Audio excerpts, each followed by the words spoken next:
dhammaadkii qarnigii 20aad 1991 ayay ahayd markii dowladdii dhexe ee Soomaaliya ay si rasmi ah u burburtay gabi ahaanteedba. Ruuxantii waxay ahayd xilli adag. dagaal sokeeye ayaa dalka ka dhacay, waxaana abuurmay jabhado kala duwan. caasimadii dalka Muqdisho dagaalada gudaheeda ka socday iyo madaafiicda ku soo dhacayay magaaladana waxa ay barakiciyeen dadkii deganaa. dhibkaas weyn bay ummaddu ku jirtay. waxaa jiray jahwareer xoogan, dadkuna waxa ay isu dhaafdhaafayeen magaalooyinka iyo tuulooyin kala duwan. qof kasta meesha ugu horeysay uu carray.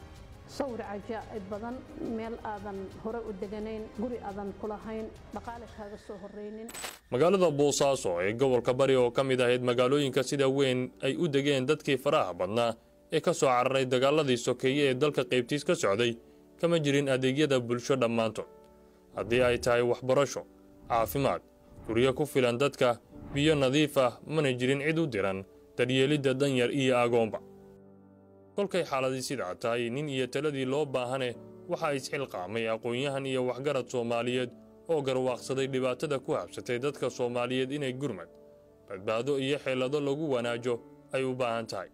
waxaa fikirkaas ka dhashay asaasidda hay-adda wadaniga ah ee Tadaamun oo ka mid ah hay-adaha maxalliga ah kuwa ugu waaweyn ee ka jira Soomaaliya. xafiiskeedii ugu horreeyana laga furay magaalada Boosaaso sanadii 1992 oo aan ka warbixinayno waxqabadkeedii 30 sano ee la soo dhaafay.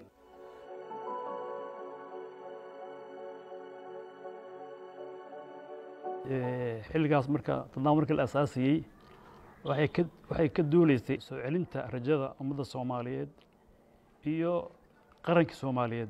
bulshada Soomaaliyeed oo dagaalka dhalinyarada iyo dabka lagu shidayo looga hortago oo aan la isku leeyahay ubadka Soomaaliyeed ee la kala badbaadiyo waxaanuna arkaynay waxay wax ku badbaadi karaan inay tahay ummadda oo jahliga lagala dagaalamo. soo ifbixii ay Tadaamun u soo ifbaxday waxay ahayd qorax soo baxday bay ahayd sababtoo ah waxa weeye mar haday jahliga la dagaalamaysay waxa la barto halayskeeduna yahay qoriga dhig qalinka qaado. marka caqabadaha soo wajahay waxa ugu badnaa taageero la'aan markii ugu horeysay dadkii aan fahansaneen waxa uu yahay organization samafal arintaasi marka ugu dambeyntii waa lagu guuleystay waxaa la helay dad badan oo Soomaaliyeed oo fahansan waxa urur samafal uu qaban karo ama uu qabdo bulshada u qabanayo qayb weyn bay ka geysteen haday tahay inay ka shaqeeyaan volunteerly uga shaqeeyaan haddii ay tahay tala ku darsadaan haddii ay tahay maxay inay u qareemaan u raadiyaan maxay ahayd fan cid kale oo fansiin ka dhah si ay adeega bulshada loo gaarsiiyo. marka runtii caqabadahaas oo dhan waa laga soo gudbay kadibna caqabadihii way sii yaraadeen dadkii horumar sameynaya dowlad baa la dhisay dowladda Puntland baa la dhisay 1998kii kadibna maamulka intuu dhisnaana shaqooyinka way sii wanaagsanaanayeen maadaama dalku yeeshay nidaam iyo kala dambeyn iyo maxay ahayd iyo horumar uu ka bilaabmay. marka shaqadii hay-addu tani markaasi xoog bay u sii socotay shaqadu ilaa haddeertan waxay ka mid tahay hay'adaha ugu waaweyn ee ka shaqeeya Puntland iyo guud ahaan Soomaaliya bay ka mid tahay. maanta Tadaamun waxa ay xarumo ku leedahay magaalooyinka waaweyn ee dalka Muqdisho, Gaalkacyo, Garowe, Qardho iyo Baran gobolka Sanaag. waxbarashada hantidaada xoogga dadkaaga iyo garashada garaadkaaga ayaa looga ciilbaxaa baahiya dhibaatadii dalkan ka dhacday waxa ay uga tagtay jiilal dhan dhaawac mustaqbal oo si guud u gaaray. kuwa ayaa waxbarashadii u socotay ka istaagtay waxa iyaguna jiray jiilal burburkii dhashay ama burburkii hana qaaday oo u baahday garab. waa halka ay xoogga saartay Tadaamun muddadii 30 sano ahayd ee tagtay. anigu waxaan ahay dadkii fursad u helay inuu ay Tadaamun waxa way la shaqeeyaan in ka badan waxa way 10 sano waxaan kala shaqeeyay qaybta ugu muhiimsan oo dadkii asaasay ay uga dhigeen halka shaqadooda waxa way iyo xoogeedu ay tahay waa qaybta waxbarashada. 92 dowladnimada Soomaaliya hal sano burbursan tahay marka waxa way hay'adan la asaasayo iskuulka Imaam Nawawi la bilaabayo waxay ka tarjumaysay oo hay'adan laf dhabar aragtideeda fog ka ah in isbedelka bulshada la badbaadinayo waxbarashada ay number 1 ka tahay. hay'adda Tadaamun waxay u taagan tahay soo celinta rajada qofka Soomaaliga ah ilaalinta karaamadiisa iyo dadnimadiisa. waxay Tadaamun u ordaysaa inay soo saarto kaadida Soomaaliyeed oo ka qayb qaata dib u dhiska Soomaaliyeed. saadaradeed waxa runtii aniga shakhsiyan sharaf ii ah inaan kamid ahaa wax soo saarkii tadaamun oo aan ka soo bilaabay dugsi hoose dhexe sare oo aan waxa weye waxbarasho jaamacadeed la ii diray ilaa aan haddeer aan ahay maamulaha hay-adda tadaamun. anigu markaan ka mid ahaa ardaydii wax ka dhiganaysa iskoolka Imaam Nawawi in dee maanta aniga oo wasiir ah aan xasuusanayo in tadaamun ay arday badan oo anoo kaleeta ah waagaa wax dhiganayay maantana mas-uuliyiin anigu aan ku jiro ay agoon ahaan ay u caawin jireen ayna wax siin jireen wax un dhaqaale ah oo niyadooda ay ugu dhisayaan. taasna dee waxay sabab u noqotay inaan dee waxbarashadii ku dhiiranaadno niyaddii noo dhisanto oo aan guulo badan nolosha aan ka gaarno. tusaale ahaanba anaa maanta ummadda reer Puntland ugu filan waan uga mahadcelinaynaa mas-uuliyiintii waagaas ardadaas ay danyarta garab istaagtay. ardaydii barnaamijka waxbarashada ee tadaamun ka faa'iidaystay waxa ay gaarayaan 145,225 isugu jira wiilal iyo gabdho.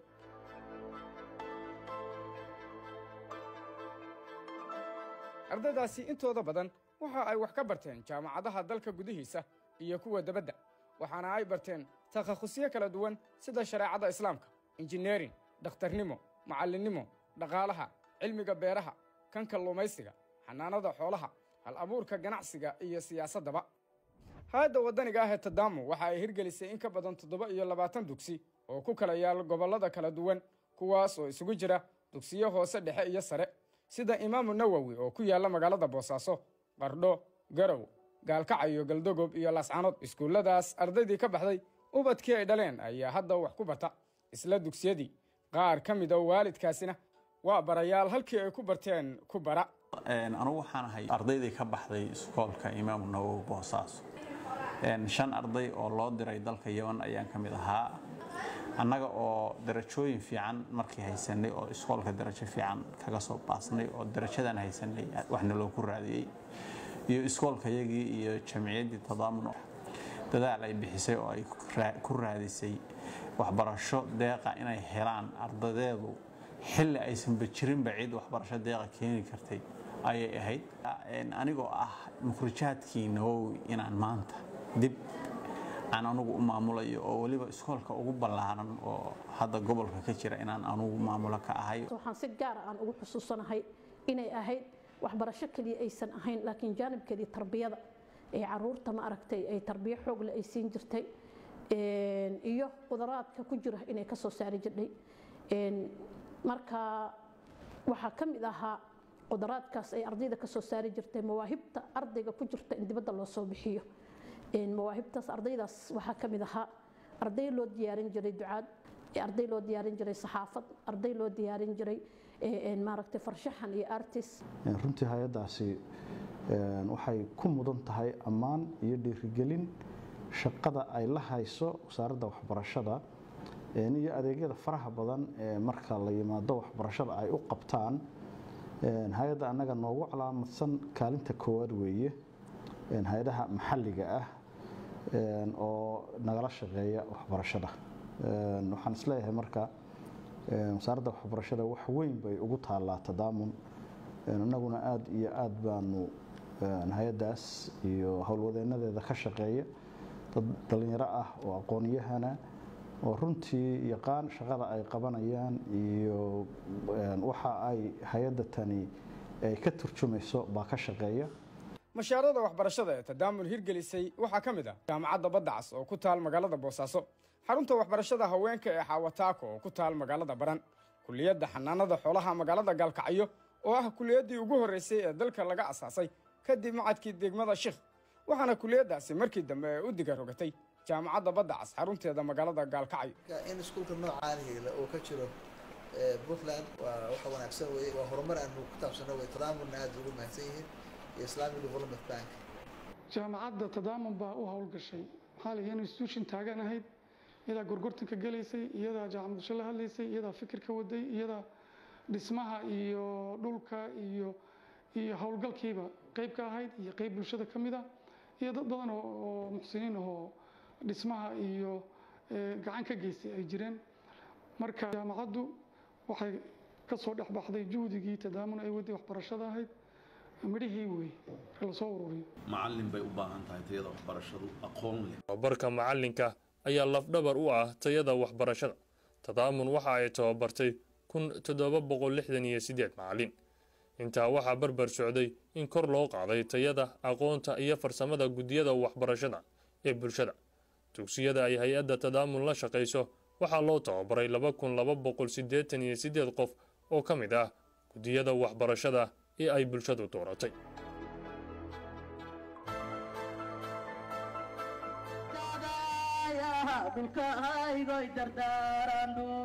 dhulkaan idinkaale iyo demakaan dhexyaal dhibaatiyo khayr ba idinka dhulkaan u maqan waxaad se dhaxal siisan biriba la dhowrayaa.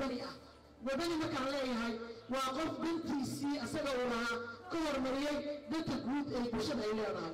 intii uu socday barnaamijka waxbarashada madaniga ah waxaa ka faa'iidaystay 9867 qof.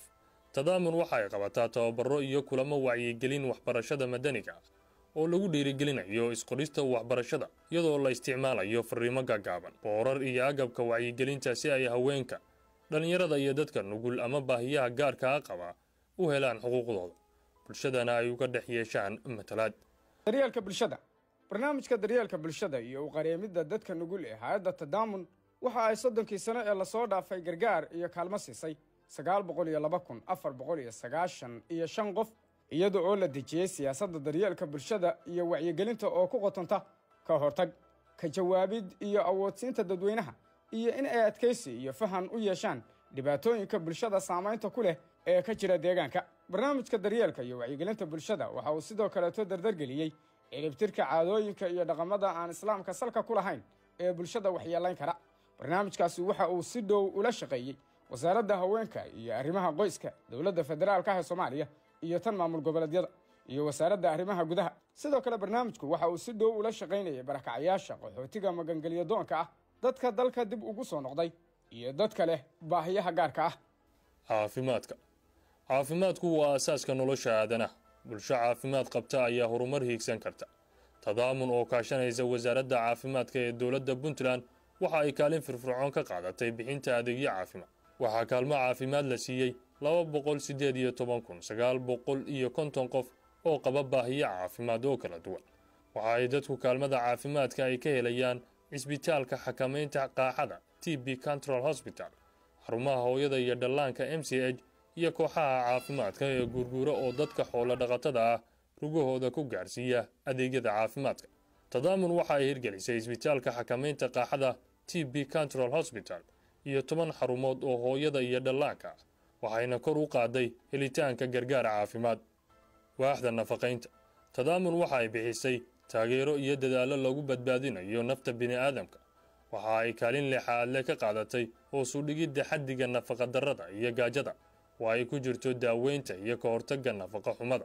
waxaa kaalmo nafaqo iyo quudin la siiyey 125,900 oo qof oo isugu jira carruurta 5 sano ka yar ee nafaqa darradu hayso, hooyada uurka leh iyo hooyada nuujinaysa. biyaha iyo fayadhowrka. mudnaantu waa biyaha. in ay wasakh oo dhan ka nadiif yihiinna waxa wehelisa in ay fududahay in la helo oo iyaduna muhiim ah. tadaamun waxa ay 30 sano ee lasoo dhaafay ka shaqaynaysay mashaariic kala duwan oo ay ka mid yihiin biyaha iyo fayadhowrka, waxaana ka faa'iidaystay 651,307 qoys. waxayna hay-addaasi qoday ilaa 26 ceel oo ah kuwa riiga loo yaqaano, sidoo kale 127 ceel gacmeed iyo 42 ka mid a kayd biyoodyo ah kuwa biyaha haya ee loo yaqaano taangiyada oo laga hirgeliyey magaalooyinka, miyiga, xeebaha dalka. waxaa sidoo kaleeto dayactir lagu sameeyey 95 ceel oo riigah, kuwaasi oo laga sameeyey gobollada dowlad goboleedyada Puntland, Jubbaland, Koonfur Galbeed iyo gobolka Waqooyi Galbeed. waxaana ka faa'iidaystay in ka badan 408,802 qoys. biyo dhaamin ayaa laga hirgeliyey goobaha abaaruhu ay saameeyeen ee ka fog waddooyinka, waxaana ka faa'iidaystay in ka badan 222,900 qoys. tadaamun waxa ay kor u qaaday xirfadda naadiga nadaafadda ee dugsiyada iyo guddiyada nadaafadda ee tuulooyinka iyo magaalooyinka, waxaana ay qaateen tababaro la xidhiidha howlaha ilaalinta nadaafadda. waxaa intaasi dheer in hay-adda tadaamun ay haamaha biyaha ee PVC gaarsiisay ilaa 102 dugsi si loogu kaydiyo biyaha dugsiyada.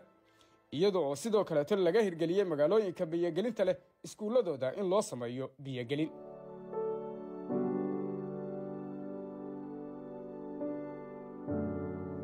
طبعا الأطفال المعرضون للمجاعة وإلى الأمراض المنتشرة. هناك تحذيرات حكومية وأممية بأن تحول أزمة الجفاف إلى مجاعة.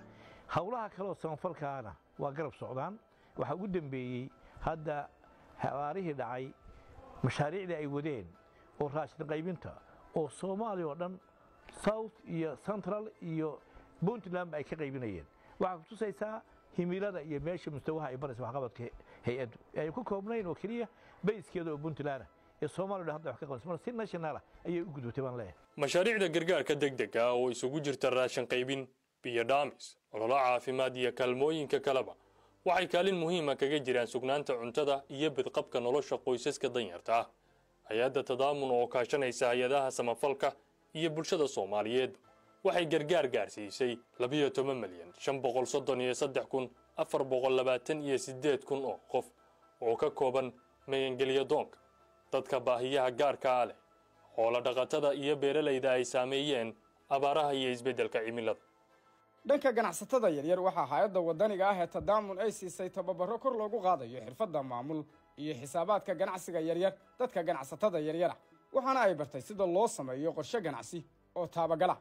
waxa ay ganacsatadaasi heleen maalgelin iyo agabkii ay ku ganacsan lahaayeen waxaana mashruucaasi ka faa'iidaystay 2,320 qoys oo kala jooga gobollada kala duwan ee dalka. hay'adda tadaamun waxa ay dhistay xarunta dhalinyarada iyo nasashada ee Maandeeq magaalada Boosaaso halkaas oo dhalinyaradu ay ku kulmaan oo isku wareystaan waxaana loogu diyaariyey meelo ay wax ku akhristaan ayna ka helaan tababarka xirfadaha iyo la talinta. sidoo kaleeto goobaha carruurta lagu cayaarsiiyo garoomada cagaaran ee kubadda cagta lagu cayaaro iyo tan gacantaba meelaha lagu jimicsado sida kuwa jirdhiska hoolalka shirarka maktabadii cunnadii iyo masaajidkii ayaa laga helaa goobtaasi. waxay marka hadii jeer ku dadaashaa inay fursado shaqo u abuurto dhalinyarada fursadaha shaqada la abuurayana waxa ay ku dhex shaqeeyaan dhalinyarada environment ama deegaan u sahlaya u fududeynaya inay akhlaaqdooda iyo qiyamka iyo macnaha shaqadu ay leedahay ay ku dhex bartaan si bari ka maalin haddii ay bulshada ay u adeegaan ama meelo kale ay aadaan ay u noqdaan dad fariin xambaarsan isla markaasna values leh oo bulshada u shaqeysa. Soomaaliya oo ay ka dhaceen dagaallo sokeeye iyo xaalado bini'aadantinimo oo aad u liita waxa ay sababtay in carruur badan ay waayaan aabbayaashood iyo hooyooyinkood halkaasna ay ku waayeen daryeelkii koowaad ee nolosha cidda ay ka heli lahaayeen. waaxda mashaariicda isku dhafan waxa ay dadaal dheer ugu jirtaa haqabtirka baahiyaha carruurta agoonta ah haysta hase yeeshee ma dabooli karto baahiyaha carruurta agoonta ah ee ay saameeyeen duruufaha ka jira dalka dhammaantood. sidaa darteed waaxda agoomaha waxa ay taageero waxbarasho oo joogto ah siisay 220 agoon oo isugu jira wiilal iyo gabdho. sidoo kale hay-addu waxa ay bisha 12aad dulxij ee hijriyada qaybisaa xoolaha iyo hilibka udixiyada. bisha Ramadaan waxay afurisaa qoysaska aan awoodin iyo dadka danyarta ah inay helaan afurka iyo hilibka maalinta ciidda si ay u muujiyaan farxadooda waana dhaqan islaami ah. mashaariicda isku dhafan waxay inta badan bixiyaan kaalmo ama gargaar ka badan hal mashruuc mana ku koobna mashruuca kaalmaynta iyo daryeelka agoonta iyo mashruuca udixiyada oo kaliya ee waxaa sidoo kale ka mid ah dhismaha masaajidda dugsiyada qur'aanka ah iyo in ardayda loo qaybiyo kutubta qur'aanka iyo kuwa kale ee diiniga si kor loogu qaado barashada iyo fahamka diinteenna suuban ee islaamka. guud ahaan mashaariicdan isku dhafan waxaa ka faa'iidaystay 1,383,042 qof. hay'adda tadaamun waxay u jirtaa ama loo asaasay waxa weeye inay nooleyso ama sare u qaado karaamada bulshada Soomaaliyeed adeeg hufanna siiso. taa micnaheeda ma aha in hay'adda tadaamun ay tahay mid in dadku ay ku tiirsanaadaan kaliya u baahan waa in tadaamun waxay dhisaysaa in dadku ayagu isku tiirsanaadaan aqoontooda iyo kartidooda iyo maxay ahayd awoodooda bay maxay ahayd soo saaraysaa iyadoo tababarro siinaysa ee sare u qaadaysa waxayna u jirtaa dadku inay dareensiiso inay iyagu awood leeyihiin ay ku qabsan karaan. tadaamun uma jirto dadku inay idle ka dhigto oo dependent iyada ku tiirsanaadaan ama hay'ado ku tiirsanaadaan.